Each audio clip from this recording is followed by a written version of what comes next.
So this lecture will just be an introduction to my thought process when going through the neurological examination.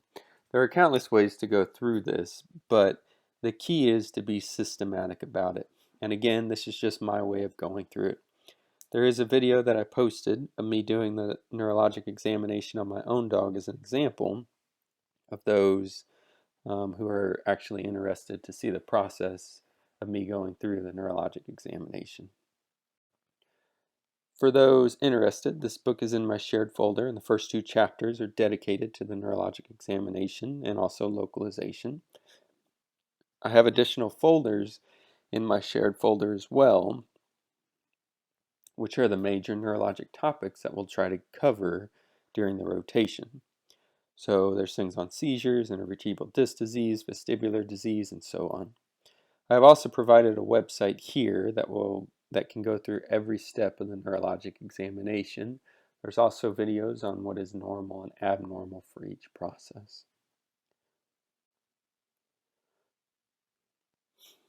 So whenever we do the neurologic examination, the first step is to answer the question, do you think it's neurologic?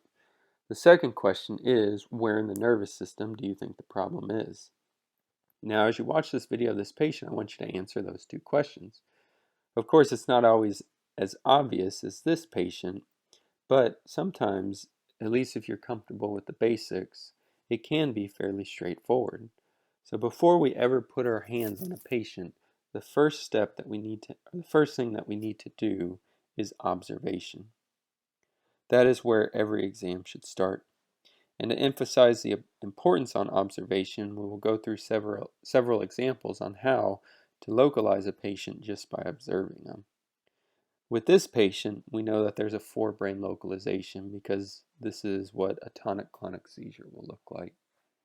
There could be other neurologic deficits with this patient, but I know for certain that this patient has a forebrain localization.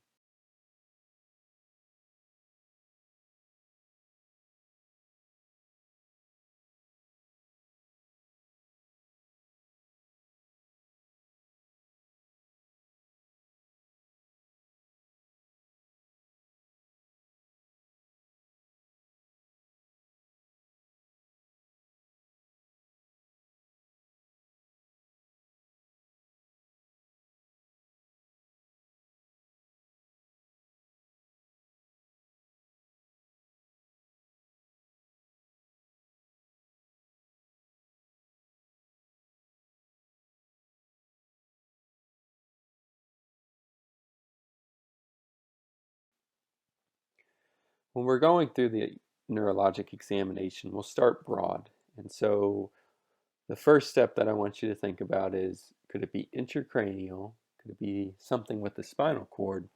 Or could it be neurologic?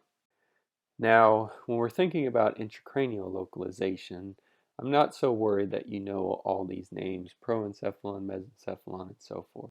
What's more important to me, especially when we're thinking from a clinical standpoint, is, do you think it's forebrain? Do you think it's the brainstem? Could it be the cerebellum? Or could it be the vestibular system? So there's four areas that I want you to be able to neurolocalize when we're talking about the intracranial region. So as you're watching the patient, think, is it intracranial? And then, if it's intracranial, which of these four areas could it be? When it comes to the spinal cord, there's four areas that I want you to think about as well. C1, C5, C6, T2, T3, L3, and L4, S3.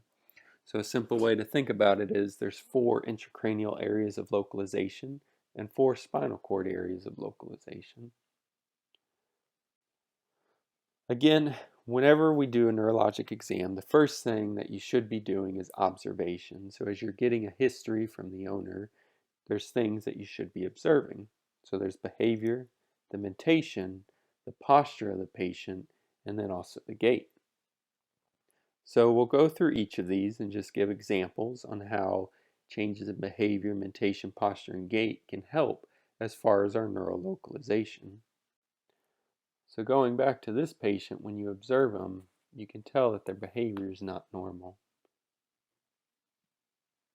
So right away, you should be thinking a forebrain lesion.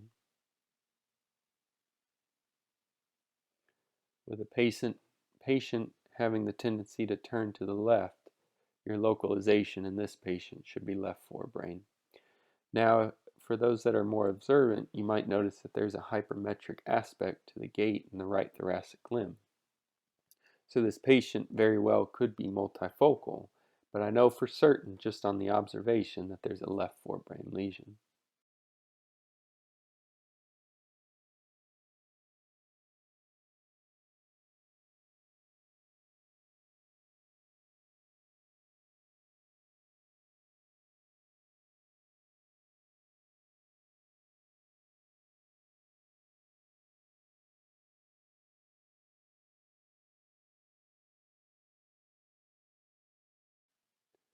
In this patient,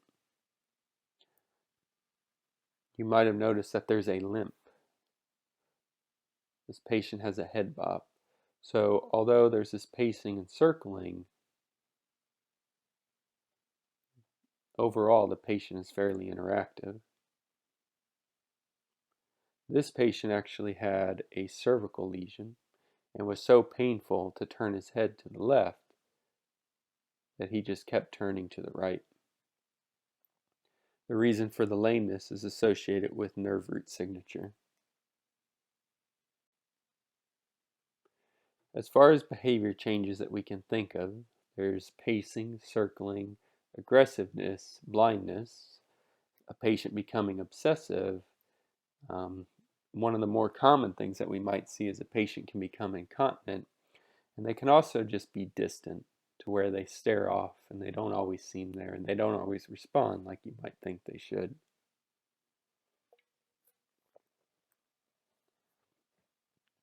Something else a lot of people will talk about with behavior changes is dullness, but I typically would classify dullness as more of a mentation change. So although this patient's behavior is not normal, there's also a change in the overall mentation.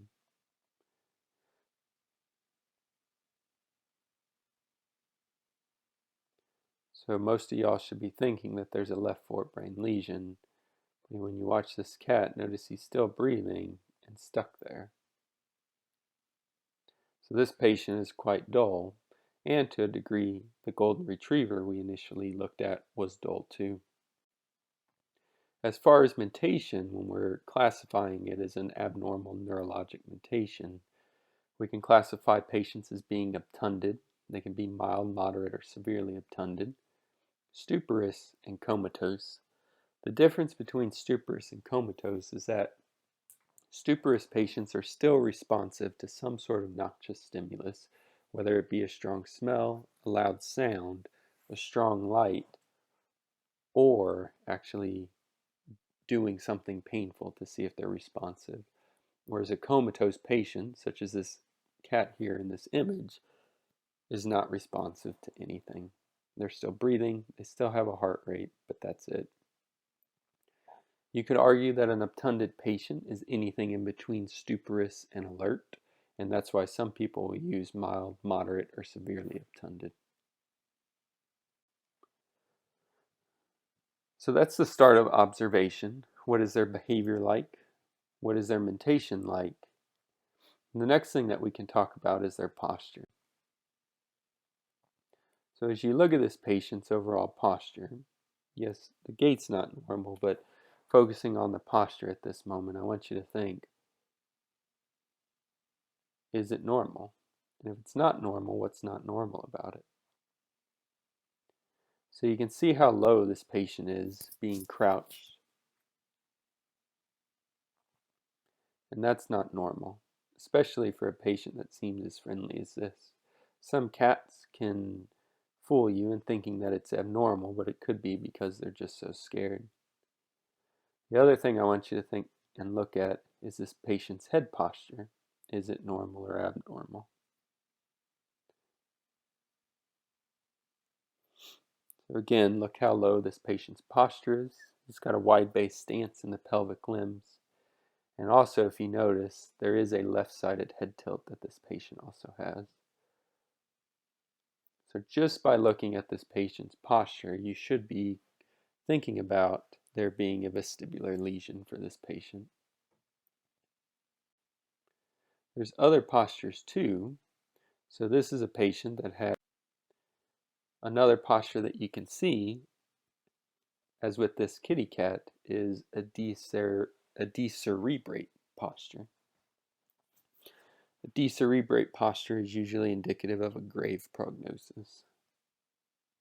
And you should be able to localize immediately where this patient's lesion is if you see this kind of a posture. So when you're thinking of postures, as far as helping with localization, think about a head tilt versus a head turn, a decerebellate posture versus a decerebrate posture, and then also Schiff-Sherrington. And a lot of times with decerebellate and decerebrate, and even Schiff-Sherrington, they can have opisthotonus. And patients that are painful in their neck will often be neck guarded as well. So those are different postures. And as far as where you might localize, I want you to think about those, but we'll talk about that later. After posture, you want to be thinking about gait. So as this patient walks, I want you to think, is it normal or abnormal? If it's abnormal, could it be neurologic? And then neurologically, what's abnormal about it? So a big key to take away whenever you're watching a patient's gait, if something's abnormal with it, usually you're thinking, could it be orthopedic or could it be neurologic? And a big key in saying is something neurologic is there ataxia? And this patient is severely ataxic, and it's in all the limbs. So if you watch, all the limbs have this long stride to them and a degree of proprioceptive ataxia.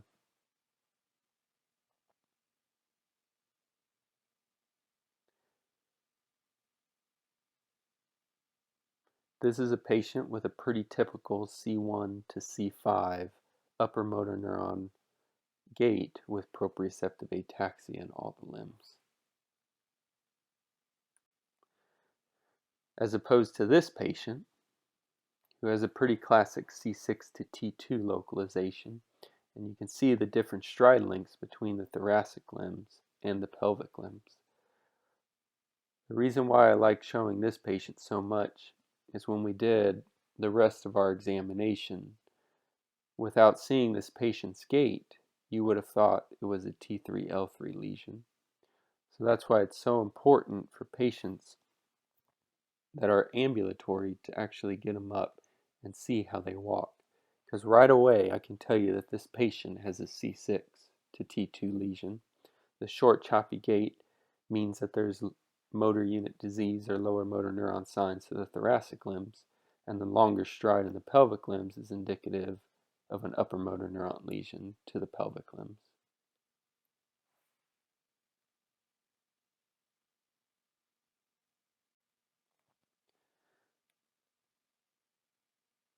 Again, looking at gait, as you watch this patient walk around, I want you to think, is he ataxic or not? Is there knuckling over? Is there crossing of the limbs? Is he falling towards one side? And he's not. The patient just has this very crouched posture. He's trying to shift his weight to the thoracic limbs. And eventually, even the thoracic limbs are affected, and the patient has to lie down. Again, watching the gait again, you can see there's no evidence of ataxia. This is a patient who's truly weak and has a motor unit disease.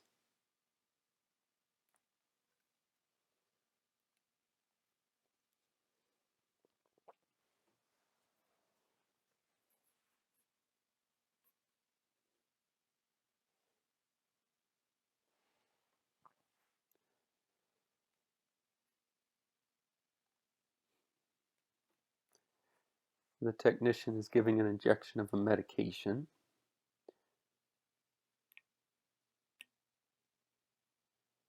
This is known as the tensilon test. And you can see after the tensilon has been given, or the edrophonium, The patient is then able to walk, and the gait is normal. So this is consistent with a patient with motor unit disease. The classic for this would be myasthenia gravis. Another reason why observation is so important is because sometimes it's all you're able to do. So if you have a very large animal who's ataxic, it's not safe to do certain things with their examination. But if you just observe this patient and pay attention to the details, you can see that this patient is truly ataxic, that all the limbs are affected. As you watch him come up to this mat, he'll knuckle over. It's also very unsteady with turning. So for this patient, we know that the lesion is going to be C1, C5, or more cranial to that, for all the limbs to be affected and for the patient to be ataxic. As a general rule, patients with upper motor neuron lesions will be ataxic, whereas patients with lower motor neuron lesions will be weak.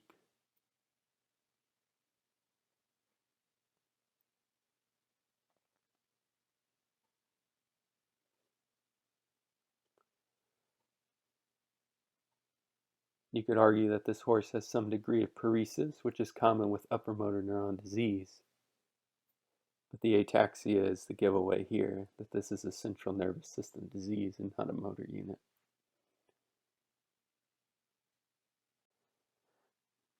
So when we're observing the gait again, we're assessing for ataxia. If there is ataxia, we want to know, is it cerebellar? So is there dysmetria present, with the most common form of dysmetria being hypermetria? Is there proprioceptive ataxia? Some people will call it spinal or sensory ataxia, but proprioceptive ataxia is the most proper name for it. If you're noticing a patient knuckling or crossing the limbs, that would be indicative of a proprioceptive ataxia. The final would be vestibular ataxia. So are they falling to one side? Are they rolling? And then also posture, so the position of a head tilt can help you with vestibular localization. Is there weakness or paresis in the patient? Or in the most severe cases, is there complete paralysis, palsy, or plegia? All those three words are meaning the same thing. So there's no movement in that limb at all. So with our neurolocalization, when it comes to observation, we talked about behavior, mentation, posture, and gait. Again, with behavior changes, we're thinking that there's an intracranial lesion. Specifically, we're thinking that there is a forebrain lesion. So as we watch this patient, a normal dog should not get stuck in corners, so this is an abnormal behavior. And once the patient is free from the corner, you can see that he continues to pace. And pacing, this compulsiveness to just wander and wander, is not normal behavior for a dog. Getting stuck in corners is not normal behavior for a dog. And you can see once he's free from corners, the patient will continue to pace.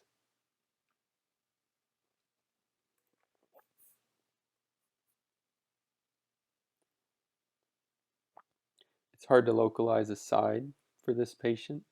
It tends to turn to the left more than the right, but it will still turn to the right at times.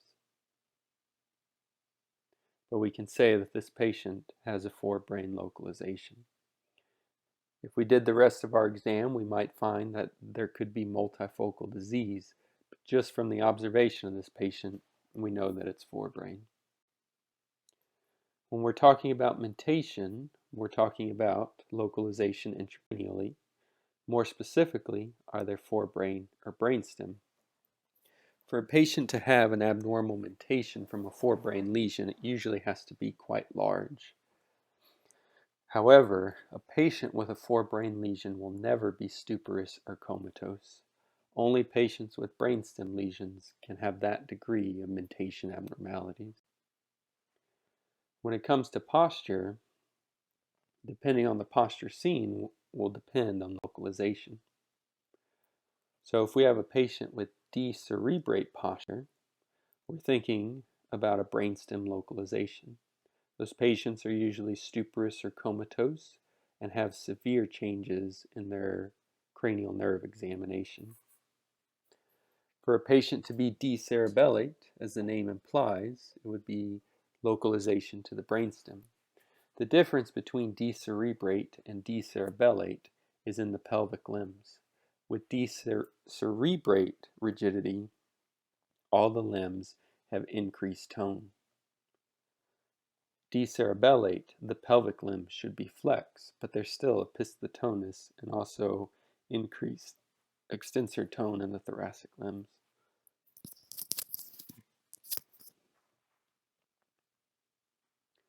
For a patient to have a head tilt, there's a vestibular localization.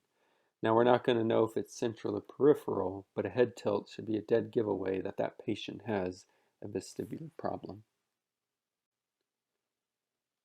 If we have a patient that has a Schiff-Sherrington posture, it can look very similar to either decerebrate or decerebellate, but we can tell the difference because their mentation, their behavior should be pretty normal. And when you get those patients in a standing position and you check proprioception on them, the thoracic limbs should be normal, whereas the pelvic limbs will be extremely abnormal. A Schiff-Sherrington posture is indicative of a T3-L3 myelopathy, usually a severe myelopathy, but it does not indicate anything as far as prognosis.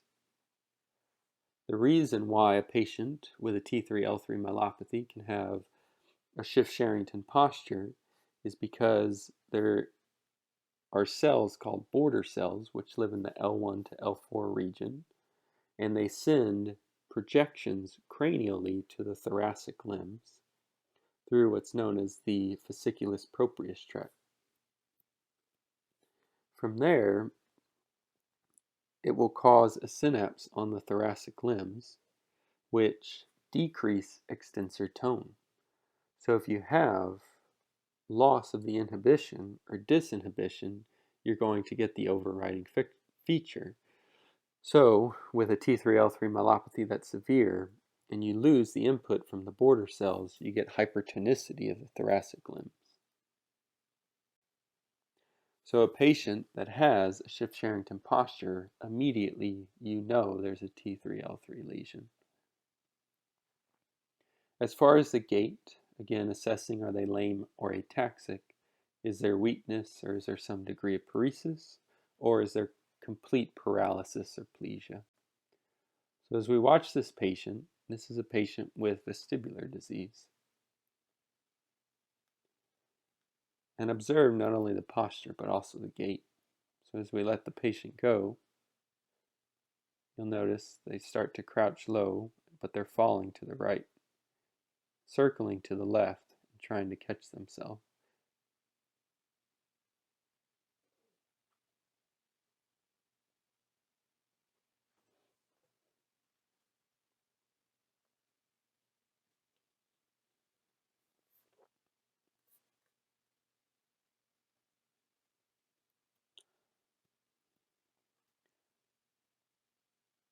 So this is a pretty common gait for a patient with vestibular disease.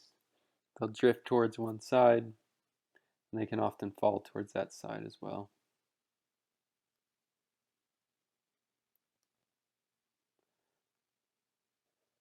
So as far as the gait localization, it's going to depend on where the lesion is at. But if you have ataxia that's present, defining what type of ataxia is present will be helpful. And if you have weakness versus paresis or paralysis, that can also be helpful too.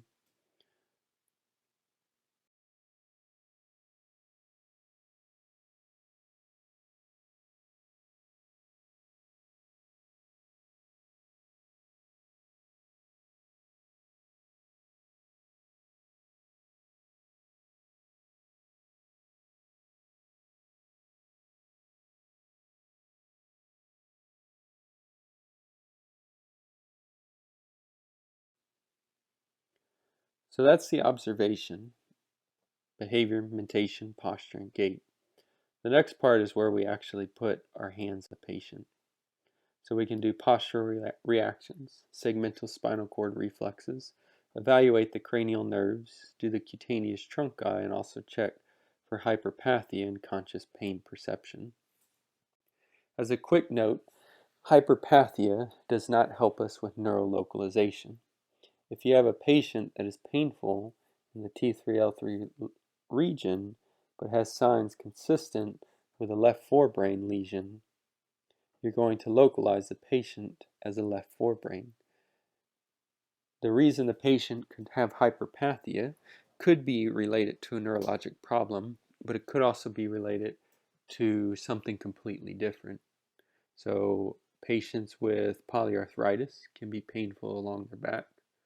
Patients with a myositis can also often be painful, so it doesn't always have to be related to a meningitis, myelitis as well. With conscious pain perception, it also does not help localize. You can have an L4-S3 lesion that causes absent pain perception and a T3L3 lesion that causes the same. However, with conscious pain perception, remember it's probably one of the most important things when we're talking about spinal cord injury in predicting prognosis.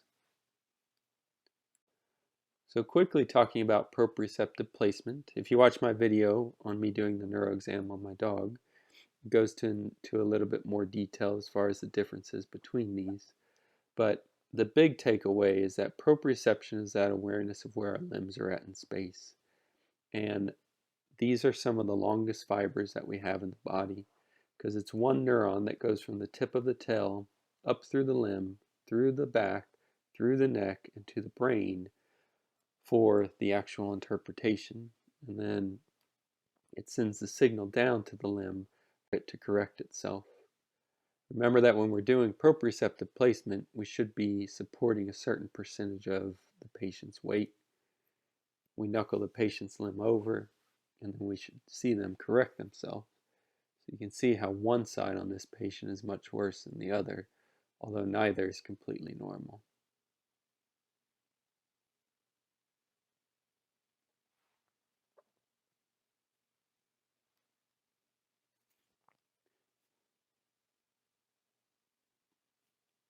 It's also important to note that we know nothing about this patient as far as localization. We can say that this is neurologic and not orthopedic to cause the deficits. Now, since the thoracic limbs are normal, we're thinking that this is either a T3L3 lesion or an L4-S3 lesion. But we still need the rest of our examination, so looking at the observation, so behavior, mentation, gait, and posture, and then doing our proprioception to paint the entire picture. When it comes to spinal cord localization, again, we're localizing to 4 areas. The reason we can do that is because the intumescence for the thoracic limbs lives C6 to T2, and the intumescence for the lumbar is L4 to S3.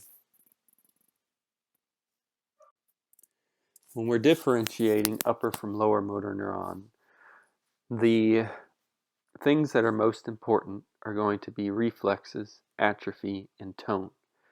Again, proprioception, pain, and weakness do not help differentiate upper from lower motor neuron lesion. So if we do our reflexes and they are intact or increased, we're thinking upper motor neuron lesions. If we do an examination and you feel that the patient has increased reflexes, but I'm calling them normal, it does not change our localization. With lower motor neuron disease, the reflexes are either decreased or absent. So if you're calling a patient having them decreased or absent reflexes, but I'm saying they're intact or normal, then there is a difference in our localization.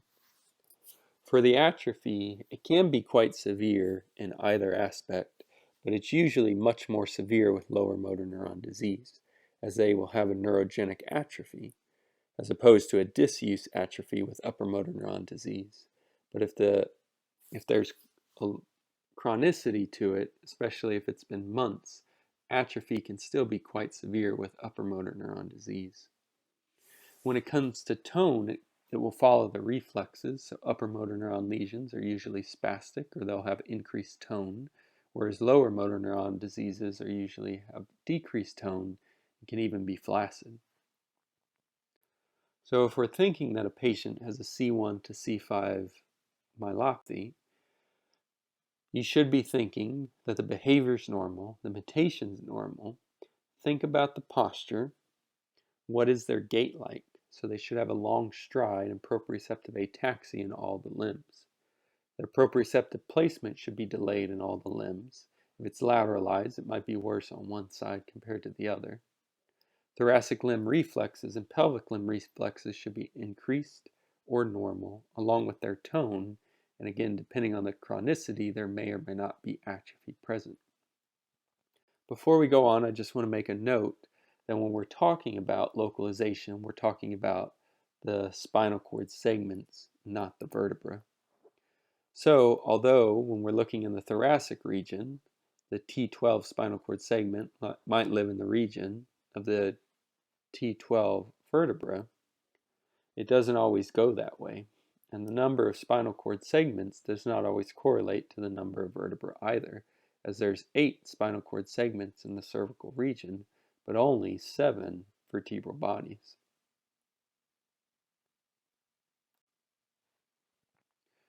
For a C6 to T2 lesion, again, behavior mentation, that should be normal. Their posture can depend on the severity of it. So if it's a severe enough lesion, they can be in lateral recumbency.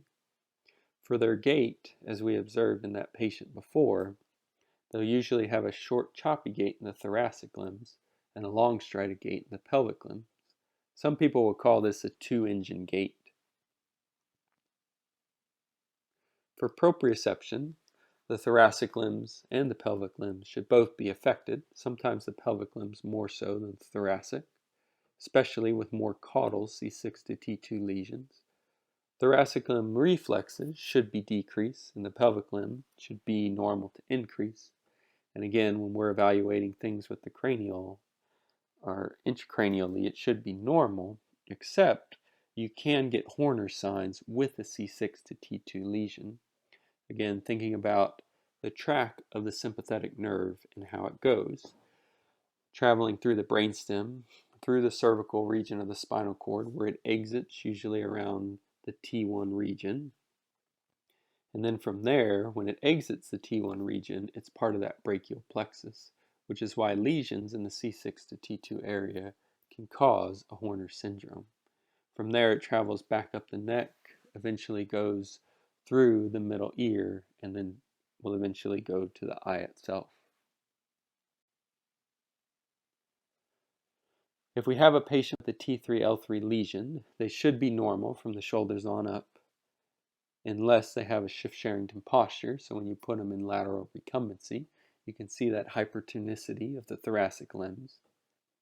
Their gait will depend on the severity, but they can have a proprioceptive ataxia. They can be paretic or, in worse instances, completely plegic. The thoracic limb reflexes should be normal, along with proprioception of the thoracic limbs. And the pelvic reflexes should be normal to increased. With an L4-S3 lesion, it's similar to the T3-L3. The difference being is they should not have shift-Sherrington posture. So the thoracic limb should be completely normal, and the reflexes will be decreased to absent, and the tone as well will be decreased to absent.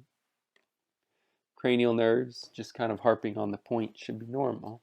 So if you have a patient with an abnormal mentation, but you're getting decreased reflexes in the pelvic limbs, then you should be thinking of a multifocal lesion.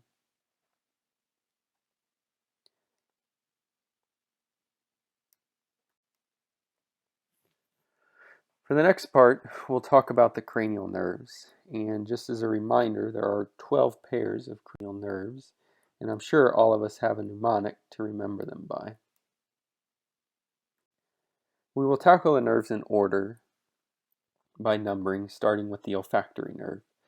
This is one of the more difficult nerves to assess. When trying to assess, be sure to avoid irritating substances as it can activate nociception of the trigeminal nerve. As a general rule, a dog will not sniff unless they have a scent. So if you hide an object in some way and they start to sniff, you can say that the olfactory nerve is likely working. Generally, we're not assessing this nerve as it clinically is usually not a big concern. Cranial nerve 2 is what we will discuss next, and there are a number of ways to assess vision. Recall that the visual pathway is quite complex, as it begins in the retina, where an object is within the visual field for there to be a conscious perception of what the object is, and then that signal from the retina will travel up the optic nerve, through the optic chiasm, through the optic tracts, where it'll synapse in the thalamus on the lateral geniculate nucleus.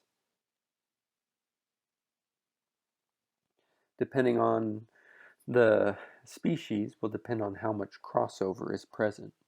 Once there in the lateral geniculate nucleus, it'll send up optic radiations to the occipital cortex for there to be perception, consciousness that there is vision. One of the most simplest ways to observe or assess vision is just observing the patient in a room. Putting a patient in a foreign room and seeing how they can navigate obstacles. If they keep bumping into things, especially if it's on one side, you can be pretty certain that there's going to be absent vision or at least severely diminished vision in that eye. Another test that can be done is with tracking, and this can be very useful to assess one eye at a time. So when an object catches a patient's attention, they should look in that general direction. Be sure to use a light object, such as a cotton ball, so that when the object hits the ground, it does not make a sound. The Menace response is a very common way to assess not only vision, but also cranial nerve 7. Recall that this is a response and not a reflex, so it has to be learned, and the majority of dogs and cats will learn to menace by 12 weeks of age. This is a very complex pathway in that it goes through the optic nerve, through the optic chiasm, optic tract, again synapsing on the lateral geniculate nucleus within the thalamus. There it goes to the occipital cortex, then to the frontal cortex, back through the thalamus to the cerebellum, to the facial nucleus, and then through the facial nerve in the middle ear, where it eventually will cause the blink response. So a lesion anywhere along this pathway can cause an absent menace, but the patient might not be blind if there is an absent menace. So we also check to see if the facial nerve is working as well, which is why it's so important to do a complete neurologic examination before just making the localization. When we're evaluating the eye, we can also evaluate the pupils. So remember, when there is evidence of meiosis, you might want to think about Horner's, which is a loss of sympathetic tone to the eye. But when we're assessing the pupil size, we need to make sure that there is no anisocoria. When we put a patient into a dim room or a dark room, and when we're shining a light at the bridge of the nose, those are some of the best ways that we can assess for anisocoria. And you can see a quick way or quick example of me doing this on my examination of my dog. When it comes to Horner syndrome, as we talked about earlier, it's loss of sympathetic tone to the eye, and it results in meiosis, or small pupil, ptosis, in ophthalmos, elevation of the third eyelid, and it can also lead to vasodilation. And in the horse as well, you can end up with sweating too.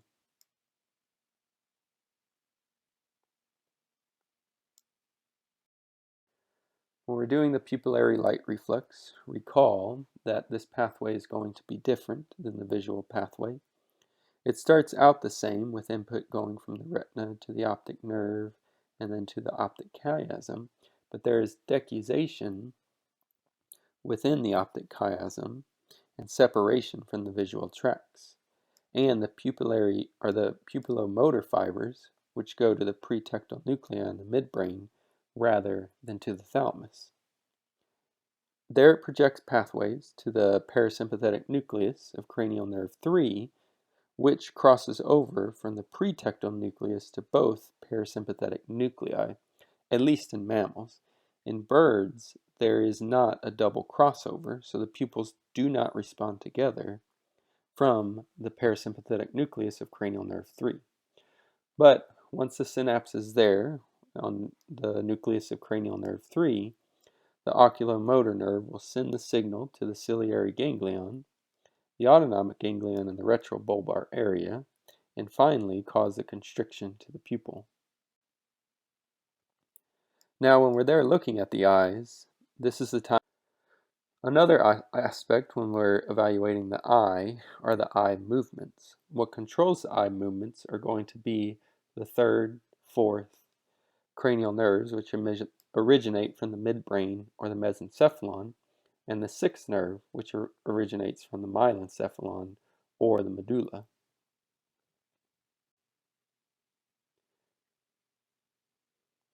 Now, animals should have conjugate eye movements, so whenever one eye moves, the other should move together. If they are not moving even, or one eye is looking in a different direction than the other eye, such as in this image,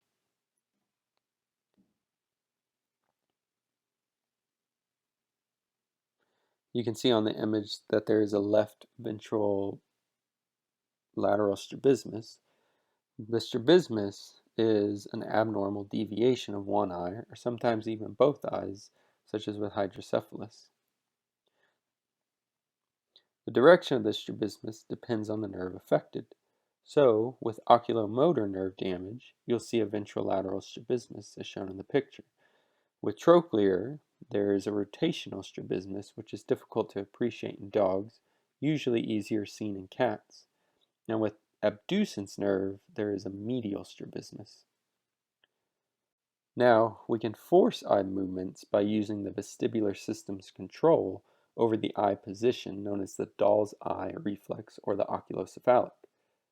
This still involves cranial nerves 3, 4, and 6, and depending on the direction of the movement will depend on which nerve is involved. So recall that the oculocephalic is based on the movement of the head, creating an effective movement of fluid in the semicircular canals in relationship to the hair cells. And this movement or flow causes the hair cells to bend in one direction on one side of the head and the opposite direction on the other side of the head. That information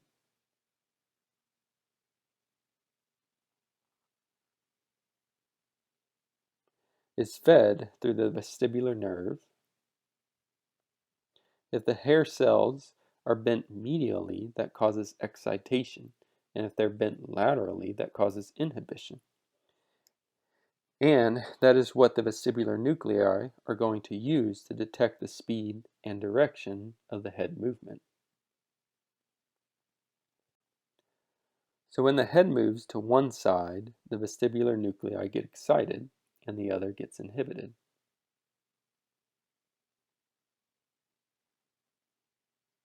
The vestibular nuclei read that imbalance, send the information to 3, 4, and 6, which rotates the eye in the opposite directions at exactly the same speed.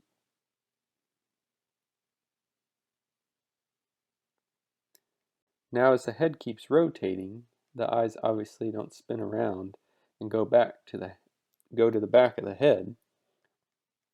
So as they get towards one edge,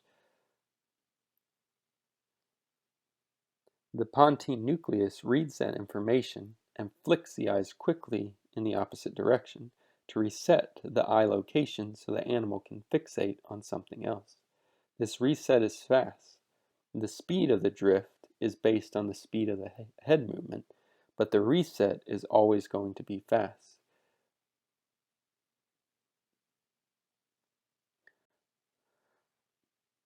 So we can force the patient to have these movements. If they're a small animal, you can just pick them up and move them side to side. Or if they're a larger animal, as shown in my other video, you can see that you can just move the head side to side and watch the eye movements. There should be a drift and a flick, a drift and a flick. This is the physiologic nystagmus. Now there can be spontaneous nystagmus, as this kind of movement should not be present when the animal is not moving. So with pathologic nystagmus, the brain is perceiving movement when none is there. This is often from damage to the middle ear altering the input. So if we wipe out the input from one side, the dog head reads that as if the head is being spun around, and a spontaneous nystagmus can develop in a spontaneous jerk movement of the eye. This tells us there's vestibular disease. Vestibular disease should have a slow phase and a fast phase, as opposed to cerebellar disease, where the movement can often be equal or oscillating. Another part to assess our neurologic exam is sensation to the face, movement of the face, and muscle mass. So here we're going to be looking at cranial nerves 5 and 7. The reflex to use is the palpebral reflex, and sometimes this is called, and sometimes we'll even do a corneal reflex. So with the palpebral reflex, we generally touch the medial canthus of the eye, which is the ophthalmic branch of cranial nerve 5. And this is also what's used for the corneal reflex as well.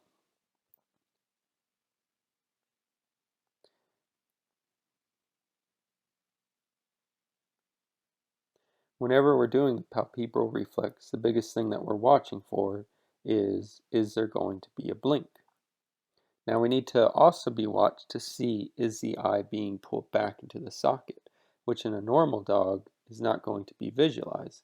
But if a dog has facial palsy, you can see that the sixth cranial nerve can still be working as it retracts the globe, and you might even see a partial blink because the globe is being retracted, but the lids are not actually moving.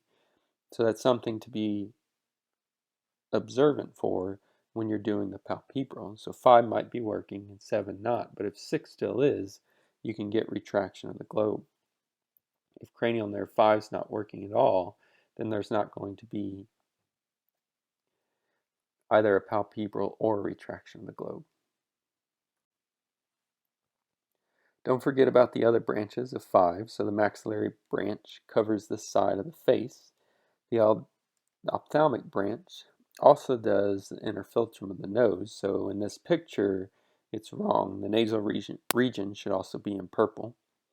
But the side of the face is the maxillary branch, and any normal animal should blink when you tap them on the face. So you should not have to pinch them to see if the maxillary branch is intact.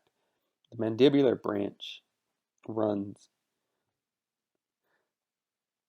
So with the mandibular branch, it runs along the jaw. Now this area of the skin is not very sensitive and not very tender, so a lack of blinking on the mandibular branch is not a big concern.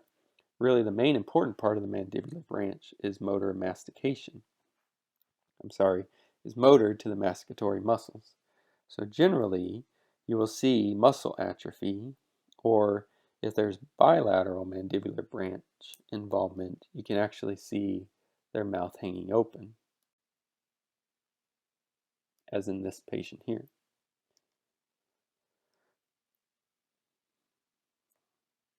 And then the patient on the lower picture, you can see that there's more severe muscle atrophy that's present.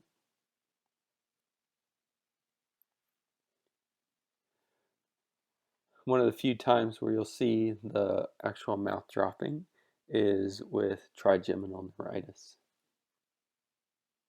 If it's lateralized, the most common cause of that for the muscle atrophy is going to be a tumor, most commonly a peripheral nerve sheath tumor. Going back to the facial nerve, it supplies the muscles of facial expression. So with facial nerve palsy, dogs lose that fine muscle control to the face.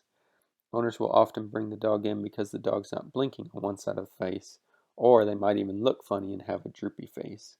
You can see lips are drooping You can see the drooping lip in most breeds, and some breeds they have a hard time getting all the food into their mouth so they can get food stuck in the cheek because they can no longer move the lips to get it out of there. The ears can also be drooped on one side where the lesion is at, and for dogs that have erect ears, you'll see that that side cannot become erect. The whiskers on a cat should usually be upright and they can be very active, especially in a new environment. But if you have a cat with facial palsy, it's going to be dropped on that one side. The nose being open too, especially with heavy breathing, is also innervated by the seventh cranial nerve. So with acute facial paralysis, everything on that side could be flaccid or droopy, but with time, those muscles can become contracted, as shown on this picture on the bottom left. The other thing that facial nerve is important for is the parasympathetic to the lacrimal glands. And so that's why if you have a patient with facial paralysis, it's very important to be sure to lubricate that eye because the lacrimal gland might not be working either. And there's also a little bit of sensory, so it's sensory to the inner pinna and also the rostral 2/3 of the tongue for taste. Now there is something called the atropine test where you put a little bit of atropine on the dog's tongue to see if they taste it, but this is usually not used. From cranial nerve 7, we go to 8, and 8 is the vestibular cochlear nerve. We talked about Dahl's eye and vestibular signs earlier, which is the main assessment for the vestibular aspect. For cochlear, more often than not, it is based on the history. Hearing, like vision, is a conscious perception, so we have to look for signs. Does the animal perceive sound? Animals can learn to pick up cues, so you have to make sure when assessing sound you are not in the visual field. As shown in this picture, you should be behind them when you're making a loud noise. Also, don't cause vibrations, as dogs learn to pick up vibrations as well as for certain cues. So if you drop something on the floor that causes vibrations, the animals might respond to it even though they didn't hear it. Also be careful when interpreting can the animal hear, because some animals just might not care if you're making a noise. Now there are electrophysiological tests that can be done, such as with the bear test, to know if the animal is truly deaf or not. Also, if a patient is unilaterally deaf, it can almost be impossible to know without advanced diagnostics. Last but not least is cranial nerves 9, 10, and 12, glossopharyngeal, vagus, and hypoglossal nerve. And they're all going to be part of the pharyngeal laryngeal function. Now, if we have glossopharyngeal and vagus, that's going to be the pharynx, larynx, and esophagus that can be affected. More often than not, the dog is going to be coming in with a problem because these are vital functions, breathing and swallowing. So this isn't something that you usually just pick up on examination. The owner's coming in with a complaint of it. So if there's a history of breathing or swallowing difficulties, then 9 and 10 problems should be on your radar. So if there's laryngeal paralysis, there's this inspiratory issue as shown on the image on the left. Again, something with 9 and 10 might come to your radar. With dysphagia, again, you can usually get something in the history associated with it. The voice can change, and if the esophagus is involved, you can get regurgitation as well versus vomiting. A swallow study with barium can be performed to confirm that a true abnormality exists.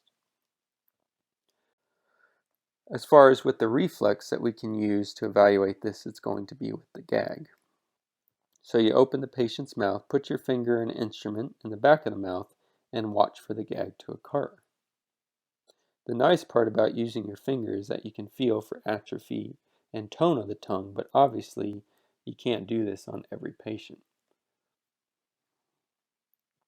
The tongue should always feel nice and meaty.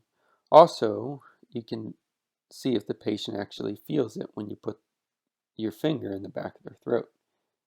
If you can put your finger all the way in the back of the throat and the dog does not react, then I would be concerned that the patient might not be able to feel that region. Also, once the dog does the gag, observe what that dog does afterwards. They should look afterward or do a licking type motion, and you can see my dog do that in the video. So you can watch the tongue movement, and you can also see, does the dog swallow, because most dogs should. You can also feel the laryngeal region on the outside, so you can see the movement when the dog, or feel the movement when the dog swallows. Now, if an animal has hypoglossal paralysis, you can usually tell this by observation or with the history, so trouble with swallowing. If it's unilateral, sometimes they can compensate and might not have trouble swallowing, but the tongue will often deviate to one side, and over time, you can see the atrophy and contracture of the tongue itself. Now, you might have noticed that I skipped over the accessory nerve, and the reason for it is the clinical importance of it is quite small. It supplies the trap muscles of the neck and the trapezius muscle, but most owners won't notice if it is solely affected. There might be some mild voice change or change in swallowing, but it is of little functional significance. For the most part, 9 and 12 are going to live in the same region, and other clinical signs would be of more importance.